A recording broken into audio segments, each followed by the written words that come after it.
The relief of Bubba Wallace making the playoffs is the 16th seed in his sixth full-time season in Cup. Alexis, your initial reaction? Well, Bubba's always so hard on himself. I'm really glad to see that team was able to pull that off. But you can even hear it in his voice, like there was relief, Doug, as you said. But you can also tell they're stressed too, because just as soon as he was like, okay, great, we made it, then somebody shows him the playoff grid and he's already in the red.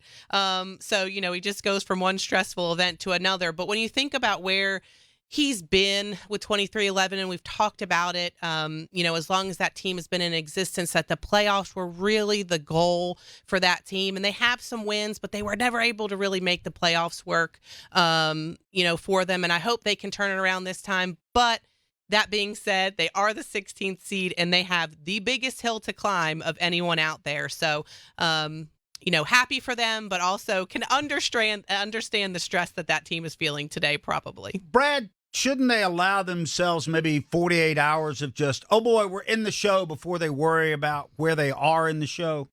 Nope. I think they had about 48 minutes to do that right after the checkered flag flew at Daytona. And after that, it's all about going to Darlington. And look, here's the deal. Bubba Wallace is the only one going into the playoffs without any extra bonus playoff points. But he's also going in with a ton of momentum. And in the world of what have you done for me lately, let's be honest, that team has gone mistake-free. They've executed. I feel like they've come through in some pretty big clutch situations for them. Watkins Glen's a great example. And I know 12th place isn't necessarily anything for a lot of drivers to write home about, but for them to have done that and collected stage points along the way and kept themselves in the running when it came to the point standings, I think that says a lot. And I think that a lot of the other issues they had throughout the year, maybe they have that behind them and they might be poised for a decent run in the playoffs. I'm not going to put them in my championship four by any stretch, but I don't know that I'm going to take them out in the first round either.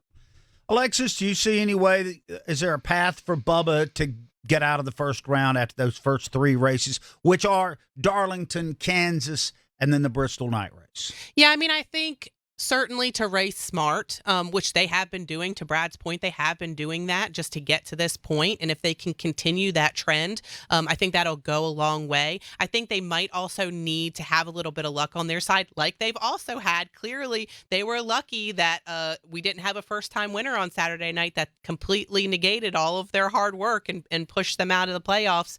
So they're going to need a little bit of luck on their side, too. Maybe somebody else, has some issues and falter and helps push them a little bit further up from the cut than where they are now. So they're going to have the stars align just a little bit. But yes, I certainly think that there's a path for them. Sure. I haven't seen enough steady performance. There's a reason he's the 16th seed. He's not suddenly going to get super vitamins and blow away the field at Darlington and Kansas, although Kansas is pretty good at it. He won last year. He did.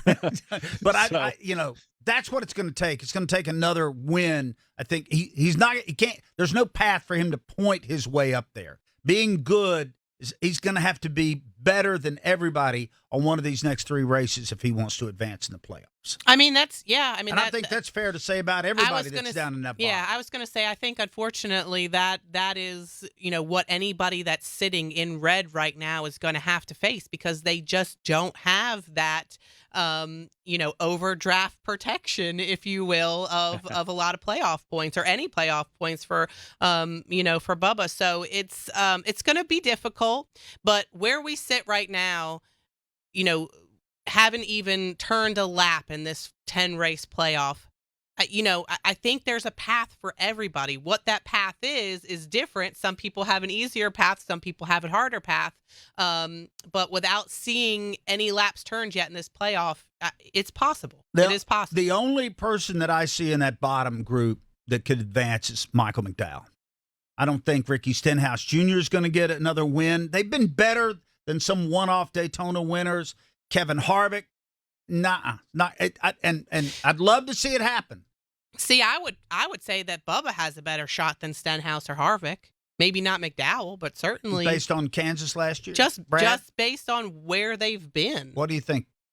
Look, Kevin Harvick is Kevin Harvick. He was the runner-up at Darlington earlier this year. You have a good Darlington, and look. Well, who that's else okay. would Kevin You Harvick can mock be? me. I'm just Kevin Harvick does what Kevin Harvick does, Not mock.